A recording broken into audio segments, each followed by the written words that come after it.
కవిత, ఏం సుగుణ? నేను చెప్పేది విని అపార్థం చేసుకోగా. ఏం నువ్వు అనేది? ఏమైంది నీకు? నా మనసులో ఉన్నదంతా నీకు చెప్పేయాలనిపిస్తోంది. శోభన, యాడోకు. అసలు ఏం జరిగిందో చెప్పు. ఆ రోజు నువ్వు నాతో అన్నావే. ఏ రోజు? ఏమన్నాను?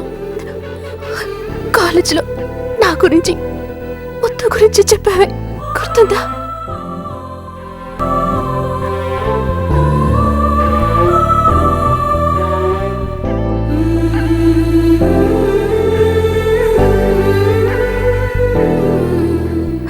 కవిత, సిగ్గుపడిచి చెప్తున్నాను, నేను నా మనసుని కొద్దిగా ముత్తు కల్పించేశాను.